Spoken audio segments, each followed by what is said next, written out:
স্বাগতম নতুন আরেকটি নতুন বিষয়ে। আজ কথা বলবো পাসপোর্টের যে অ্যাপ্লিকেশন ফি দিতে হয়, এই অ্যাপ্লিকেশন ফিগুলো বিভিন্ন ধরনের হয়ে থাকে।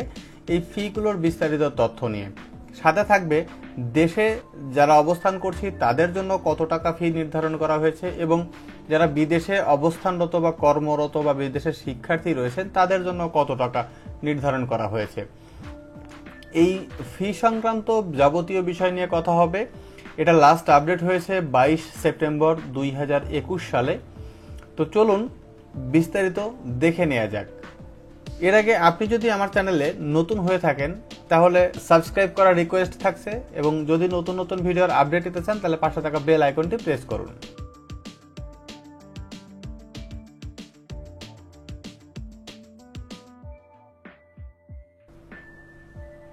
আমরা প্রথমেই যে জিনিসটা দেখে নিব যে কোন ব্যাংকগুলোতে টাকা জমা দিতে হবে, মানে বাংলাদেশে যারা অবস্থান করছি তাদের জন্য কোন কোন ব্যাংকগুলোকে নির্ধারণ করে দেয়া হয়েছে পাসপোর্ট অফিস থেকে। প্রথমেই রয়েছে ওয়ান ব্যাংক, তারপর প্রিমিয়ার ব্যাংক, এরপর Sonali Bank, Trust Bank, Bank Asia এবং ঢাকা ব্যাংক।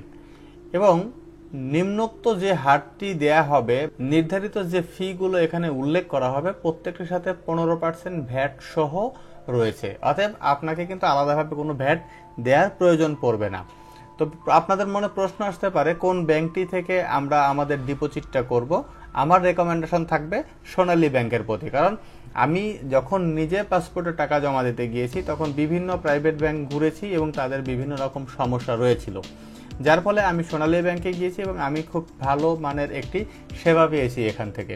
আশা করি আপনারা সেই সেবার পেয়ে থাকবেন এবং এই সেবার ব্যতিক্রম হবে না। তাহলে আমরা প্রথমেই চলে যাচ্ছি বাংলাদেশের অভ্যন্তরে আবেদনের ক্ষেত্রে। এখানে তিনটি ভাগে ভাগ করা হয়েছে, বাংলাদেশের অভ্যন্তরে একটি এবং বিদেশের মিশনারিদের ক্ষেত্রে একটি এবং তৃতীয়ত রয়েছে বিদেশে কর্মরত শ্রমিক ভাইয়েরা যারা আছেন এবং ছাত্র যারা রয়েছেন তাদের জন্য একরকম। তারপরে প্রথমেই দেখে নিচ্ছি বাংলাদেশের অভ্যন্তর থেকে আবেদন করার ক্ষেত্রে কি ধরনের ফি দিতে হবে এবং কত বছরের জন্য পাসপোর্টগুলো পাবো। তো চলুন দেখি। প্রথমে রয়েছে 48 পৃষ্ঠা এবং 5 বছরের মেয়াদ। এটা 15 কর্মদিবস অর্থাৎ 21 দিনের মধ্যে নিয়মিত বিতরণের ক্ষেত্রে জমা দিতে হবে 4025 টাকা। দ্বিতীয়ত রয়েছে 7 কর্মদিবস অথবা 10 দিনের মধ্যে, এটাকে বলে জরুরি বিতরণ, এখানে দিতে হয় 6325 টাকা। এবং 2 কর্মদিবসের মধ্যে অতীব জরুরি বিতরণের ক্ষেত্রে 8625 টাকা। এরপরে রয়েছে 48 পৃষ্ঠা এবং 10 বছরের মেয়াদের ক্ষেত্রে 15 কর্মদিবস এবং 21 দিন ঠিকই থাকবে নিয়মিত বিতরণের ক্ষেত্রে। ফির পরিমাণটা বেড়ে দাঁড়াবে 5750 টাকা। এবং 7 কর্মদিবস এবং 10 দিন এটা রয়েছে জরুরি বিতরণের ক্ষেত্রে, এখানে ফির পরিমাণ হয়েছে 8050 টাকা। এবং অতীব জরুরির ক্ষেত্রে 2 কর্মদিবসের মধ্যে পাসপোর্ট ডেলিভারি করা হবে, জমা দিতে হবে 10350 টাকা। এরপরে রয়েছে 64 পৃষ্ঠা এবং 5 বছরের জন্য মেয়াদ, সেক্ষেত্রে আপনাকে 15 কর্মদিবস অথবা 21 দিনের মধ্যে নিয়মিত বিতরণের ক্ষেত্রে 6325 টাকা দিতে হবে। এবং দ্বিতীয়ত রয়েছে 7 কর্মদিবস এবং 10 দিনের মধ্যে জরুরি বিতরণের ক্ষেত্রে 8625 টাকা। তৃতীয়ত 2 কর্মদিবসের মধ্যে অতীব জরুরি বিতরণের ক্ষেত্রে 12075 টাকা জমা দিতে হবে। এরপরে রয়েছে 64 পৃষ্ঠা এবং 10 বছর মেয়াদের ক্ষেত্রে, এটার ক্ষেত্রে 15 কর্মদিবস এবং 21 দিন। এই পাসপোর্ট বিতরণের দিনগুলো কিন্তু সবগুলোই এক, বাংলাদেশ থেকে যে অ্যাপ্লিকেশনগুলো করা হবে সেক্ষেত্রে সবগুলোই এক। 15 কর্মদিবস অথবা 21 দিনের মধ্যে নিয়মিত বিতরণের ক্ষেত্রে 8050 টাকা এবং 7 কর্মদিবস এবং 10 দিনের মধ্যে জরুরি বিতরণের ক্ষেত্রে 10350 টাকা এবং 2 কর্মদিবসের মধ্যে অতীব জরুরি বিতরণের ক্ষেত্রে 13800 টাকা। এইবার রয়েছে বিদেশস্থ বাংলাদেশে মিশন হতে আবেদনের ক্ষেত্রে। এটা সাধারণ আবেদনকারীদের ক্ষেত্রে, অনেক সময় মিশনে বা অনেকেই থাকেন দেশের বাইরে যারা বিজনেস ভিসা বা অনেক সিআইপিরা বা ভিআইপিরা থাকেন, তো তাদের ক্ষেত্রে যে ফিটা রয়েছে পাসপোর্ট রিনিউয়ালের ক্ষেত্রে, এনাদের জন্য কি পরিমাণ ফি নির্ধারণ করা হয়েছে চলুন আমরা পরের স্টেজে দেখে নিই। প্রথমে 48 পৃষ্ঠা এবং 5 বছরের মেয়াদে এটাকে দিতে হবে নিয়মিত বিতরণের ক্ষেত্রে। এখানে কিন্তু ডেলিভারি দেওয়ার ডেট উল্লেখ নেই। প্রত্যেকটার ক্ষেত্রে মনে রাখবেন, এখানে ডেলিভারি দেওয়ার ডেট উল্লেখ নেই। নিয়মিত বিতরণের ক্ষেত্রে $100 আর জরুরি বিতরণের ক্ষেত্রে $150।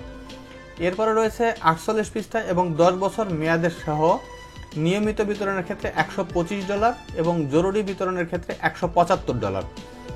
এরপরে রয়েছে 64 পৃষ্ঠা এবং 5 বছরের মেয়াদের জন্য নিয়মিত বিতরণ $150 আর জরুরি বিতরণের ক্ষেত্রে রয়েছে $200।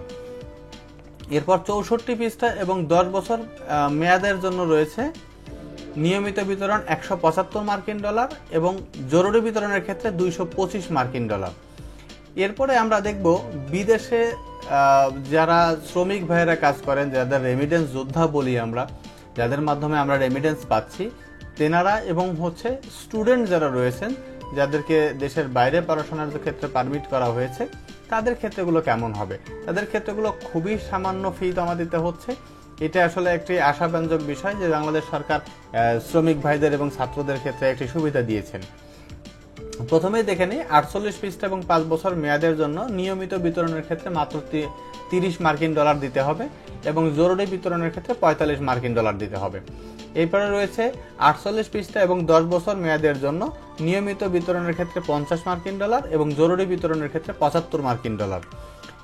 এরপরে রয়েছে 64 পৃষ্ঠা এবং 5 বছরের মেয়াদের জন্য নিয়মিতর ক্ষেত্রে $150, জরুরি ক্ষেত্রে $200। এখন প্রশ্ন আসতে পারে যে ওইগুলোতে ছিল 30 বা 50, এখানে সে কেন এটা 150 হলো? এখানে আপনার দেখেন 48 পৃষ্ঠা নেওয়া হচ্ছে 5 বছরের মেয়াদের জন্য। তার মানে আপনি ফ্রিকোয়েন্টলি জার্নি করেন, যদি ফ্রিকোয়েন্টলি আপনি জার্নি করেন সেক্ষেত্রে আপনাকে এই পরিমাণ ফি প্রদান করতে হচ্ছে।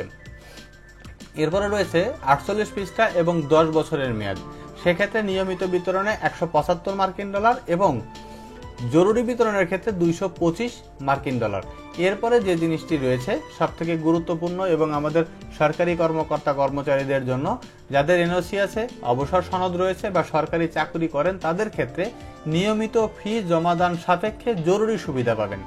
অর্থাৎ যদি আমি এক্সাম্পল হিসেবে ধরি যে 48 পৃষ্ঠা এবং 5 বছরের মেয়াদের জন্য যদি পাসপোর্টটা হয়, এটি মনে রাখবেন সরকারি চাকরিজীবীদের ক্ষেত্রে 5 বছরের উপরে পাসপোর্ট দেওয়া হয় না, এটা 5 বছর পর্যন্ত দেওয়া হয়।